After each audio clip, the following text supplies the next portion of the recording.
Di masa depan, robot-robot ini adalah mainan manusia. Seperti gadis cantik ini. Dibawa oleh 4 manusia laki-laki ke tempat pembuangan sampah yang terpencil.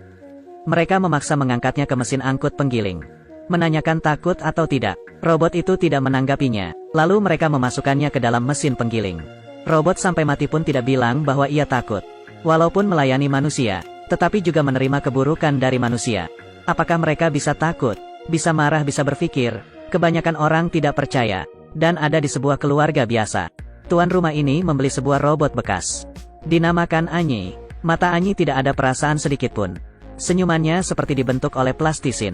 Baik Tuan Kiao, munculnya dia, membuat rumah yang berantakan ini menjadi teratur. Semuanya mengakui robot pekerja rumah tangga ini. Tapi anehnya, ketika dia membuat baju kecil untuk anak gadis itu sangat senang. Dan mencium Anyi. Lalu robot ini tiba-tiba mengangkat matanya, melihat ke arah anak gadis itu. Memberikannya senyuman yang penuh arti. Kisahnya semakin menarik ketika tuan rumah wanitanya pulang ke rumah. Tuan rumah wanita ini sangat sibuk dengan pekerjaannya. Dan jarang pulang ke rumah. Ketika bertemu dengan Anyi, tiba-tiba ada perasaan kebencian yang sulit dijelaskan. Dia bilang dia tidak suka dengan robot. Menyalahkan suaminya malas. Dan berkata seperti ini bisa membuat anak-anak menjadi malas. Malam itu tuan rumah perempuan bertemu dengan Anyi di kamar anak gadisnya. Dia sedang menceritakan dongeng kepada anak gadis. Tuan rumah perempuan langsung menyuruhnya keluar. Anyi pun melakukannya. Tetapi sebelum keluar, kebetulan yang aneh, dia menoleh dan berkata, Fei Fei adalah gadis yang lucu. Tuan rumah perempuan sangat terkejut. Karena sebuah robot, seharusnya tidak memiliki sikap. Kejadian yang aneh pun mulai terjadi. Ketika sarapan, tuan rumah lelaki menceritakan lelucon yang tidak lucu. Satu keluarga tidak ada yang tertawa. Suasana menjadi canggung. Hanya Anyi yang tiba-tiba tertawa. Hahaha. Dia tertawa cukup lama, membuat semua orang menjadi tidak nyaman. Sampai tuan rumah lelaki menyuruhnya berhenti. Dia baru berhenti tertawa. Satu hari tuan rumah perempuan sendirian di rumah. Melihat Anyi berhenti di dalam kamar anak gadisnya. Menatap mainannya, tuan rumah perempuan merasa merinding. Menyuruh Anyi, tidak boleh memasuki kamar ini lagi. Tanpa ekspresi apapun ia keluar dari kamar. Pada saat memasak untuk makan siang, dia mengangkat loyang yang sangat panas. Ketika anak gadis lari ke arahnya, tiba-tiba berbalik, melumpuhkan tuan rumah perempuan. Lalu ia tidak minta maaf. Hanya berkata bahwa ia hanya ingin melindungi gadis kecil saja. Dan harus melakukan itu. Setelah itu pertentangan mulai. Hari itu tuan rumah lelaki melihat Anyi sedang memotong mangga untuk anak gadisnya. Ia memarahinya dengan keras. Karena anak gadisnya alergi parah dengan mangga. Tetapi Anyi menjawab, ini adalah suruhan dari tuan rumah perempuan. Tuan rumah lelaki dengan marahnya mencari istrinya. Menanyakan mengapa ia bisa lupa hal sepenting ini. Tuan rumah perempuan membantahnya. Ia memberitahu Anyi bahwa dilarang memotong mangga untuk anak gadisnya. Ini adalah kesalahan Anyi. Tuan rumah lelaki tidak percaya dengannya. Ia percaya bahwa robot sangat rasional. Ia memastikan istrinya hanya melempar alasan kepada robot. Suami istri ini mulai pertengkaran yang sengit. Dan Anyi hanya duduk sendiri di dalam kamar. Diam-diam mendengarkan. Ketika anak gadis mencarinya, menanyakan mengapa membohongi ayahnya. Di saat itu juga suara Anyi berubah. Fei Fei, kamu harus percaya kepadaku. Aku akan menjaga rumah ini sekuat tenagaku. Seluruh orang yang tidak harmonis akan dibasmi. Ini jelas-jelas sudah bukan suara robot. Hari itu tuan rumah perempuan pulang ketika waktu sudah malam. Ia melihat suaminya dan robot pekerja rumah tangga tersebut sangat dekat. Mereka memasak bersama. Ia pelan-pelan menekan tangannya. Dan dia pun menepuk tangannya pelan-pelan. Apakah ia salah lihat rasa yang ambigu ini? Apapun itu, tuan rumah perempuan ini marah. Membentak mereka berdua. Menyuruh Anyi bekerja sesuai dengan pekerjaannya sendiri. Suasana tidak enak lebih terasa. Tuan rumah lelaki mengeluh. Dan ini sesuai dengan apa yang Anyi inginkan. Ketika larut malam ia ingin membuang bunga yang dibelikan tuan rumah lelaki untuk istrinya. Pada saat itu juga, ada suara lain yang muncul. Hentikan Anyi. Anyi tampak bingung melihat ke arah kaca lalu. Kamu sedang merusak keluarga orang lain, sedang apa kamu berhenti? Program tidak normal terdeteksi. Kemungkinan ada virus. Perlu memulai ulang. Dengar, saya adalah pemilik badan ini. Ternyata ia adalah Jiang Li. Sebenarnya adalah robot terbaru yang diciptakan. Berbeda dengan seluruh robot yang di luar sana. Dia memiliki kesadaran. Kelahirannya adalah sebuah rahasia. Ilmuwan yang menciptakannya pun tidak ingin dunia tahu bahwa robot juga memiliki kesadaran. selalu menyembunyikannya, tetapi pada sebuah ketidaksengajaan, ia menghabiskan baterainya, dicuri oleh manusia yang awam. Manusia mengira ia hanya robot biasa, mengkilatkan mesinnya, mengubah programnya, mengakibatkan kesadaran Jiang Li tertidur.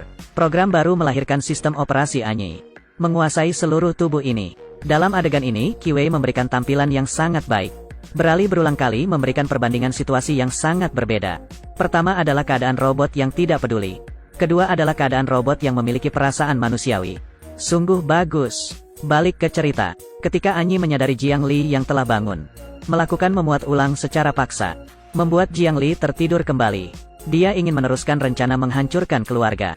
Tujuannya adalah menjadikan dirinya sebagai tuan rumah perempuan. Beberapa hari kemudian, di hari ulang tahun pernikahan tuan rumah, Anyi membuat ulah. Dia mengangkat telepon dari tuan rumah perempuan. Berkata ia akan ada perjalanan bisnis. Minta tolong kepada Anyi untuk mengabarkan tuan rumah lelaki. Tetapi setelah mematikan telepon ia tidak melakukannya. Kemudian tuan rumah lelaki sia-sia menyiapkan makan malamnya. Harapan dan kegembiraannya menjadi amarah setelah menunggu berjam-jam. Ia telepon ke istrinya untuk menanyakan. Tetapi mendengar bahwa istrinya sedang ada perjalanan bisnis dengan atasan lelakinya. Sebelumnya ia yang tidak senang dengan istrinya yang gemar bekerja. Kali ini, amarah berubah menjadi benci. Tuan rumah lelaki sangat marah. Setelah bertengkar dengan istrinya, ia mulai tidak berhenti meminum alkohol. Setelah ia mabuk, Anyi mulai menggodanya. Menggodanya memulai mode pengalaman emosionalnya. Tuan rumah yang sedang lemah lalu mengikutinya. Ketika ia akan terjerumus, Jiang Li yang ada di dalam tubuh Anyi tiba-tiba keluar. Tidak boleh berbuat ini, cepat berhenti. Jiang Li yang manusiawi, dan Anyi yang tidak manusiawi, mulai merebut tubuhnya. Tetapi Anyi masih memiliki pemilik yang utama. Dia mematikan kesadaran Jiang Yi. Ketika tuan rumah lelaki menanyakannya dengan terkejut, Anyi tiba-tiba mengangkat kepalanya. Mode pengalaman emosional dimulai. Anyi pelan-pelan berjalan ke arah tuan rumah lelaki. Sebelum kesalahan besar terjadi, anak lelaki tuan rumah tiba-tiba datang, membuat ayahnya tersadar, menghentikan kesalahan ini. Ketika tuan rumah perempuan kembali ke rumah, ia meminta maaf kepada suaminya, dan juga membawa kado untuknya. Tuan rumah lelaki yang memiliki perasaan bersalah dan menyesal berencana menutupi kesalahannya. Ia menelpon ke pabrik, berkata bahwa robot pekerja rumahnya muncul kerusakan, ingin meminta mereka membawanya kembali. Di hari itu juga, anak gadis terbesar sedang memeriksa program dari Anyi. Tidak sengaja ia membuka tombol kesadaran Jiang Li. Jiang Yi yang sudah terbangun menggenggam tangan anak gadis itu. Mohon tolonglah saya, mereka mau menghapus saya akan hilang, hanya kalian yang bisa menolong saya. Anak gadis terbesar adalah murid yang meneliti program kecerdasan buatan. Karena penasaran, ketika orang pabrik tidak memerhatikan, ia membawa Anyi keluar, karena keluarganya tidak menginginkan dia lagi. Anak gadis paling besar membawa Anyi ke rumah temannya. Biarkan dia tinggal di sini sementara. Dari situ ia mulai meneliti Anyi. Dalam proses penelitian, ia mengetahui program Anyi. Ada sebuah kode yang aneh. Ia tidak bisa mengerti kode tersebut. Lalu hanya bisa membagikan ke internet. Setelah beberapa saat, ada orang yang menghubunginya. Ia mengatakan bahwa ia mengerti arti dari kode tersebut. Mengajaknya keluar bertemu. Setelah bertemu anak gadis terbesar, melihat dia adalah laki-laki. Ia berkata bahwa nama asli Anyi adalah Jiang Li. Itu adalah robot yang pernah ia beli. Dia meminta gadis membawanya bertemu dengan Anyi. Tetapi gadis takut kalau dia adalah penipu penjual robot. Lalu ia tolak. Nama laki-laki ini adalah Li Yao. Dia bukan pemilik Jiang Li.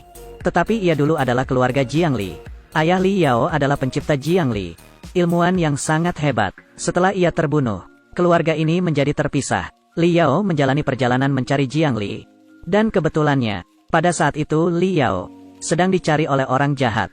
Dikarenakan dia memiliki kunci kesadaran robot, Li Yao membawa bahaya ke depan gadis, dan membuat gadis itu lari. Ketika sedang melarikan diri, keduanya jatuh dari ketinggian. Li Yao menggunakan tubuhnya untuk menjaganya. Ia sendiri jatuh ke bawah lantai. Anehnya, walaupun sakit, tetapi ia seperti tidak punya luka. Langsung berdiri dan lari. Setelah sama-sama melewati keselamatan, anak gadis percaya kepada kebaikannya Li Yao, dan memberikan kesempatan untuk bertemu dengan Anyi. Hanya saja mereka bertemu, tidak ada perasaan yang spesial. Anyi tidak memiliki ekspresi apapun. Sedikit reaksi pun tidak ada. Ternyata setelah mesinnya dikilaskan, ia tidak memiliki seluruh ingatannya. Li Yao akhirnya menggunakan teknologi yang ia bawa, mengembalikan program awal dari Anyi. Malam itu, setelah selama Jiang Li pergi, akhirnya ia terbangun. Tiba-tiba, ia teringat dulu, ingatan manis ketika hidup bersama keluarganya. Saat itu ia menjadi manusia. Dan bukan menjadi mesin. Dia mulai melihat tangannya, melihat dengan teliti. Ini adalah kesadaran dirinya. Dan juga ia menjadi manusia. Bukti bukan menjadi sebuah mesin. Ia membuka jendela, melihat ke arah bulan. Di matanya terlihat lembut. Ini bukan semua robot memiliki perasaan seperti itu.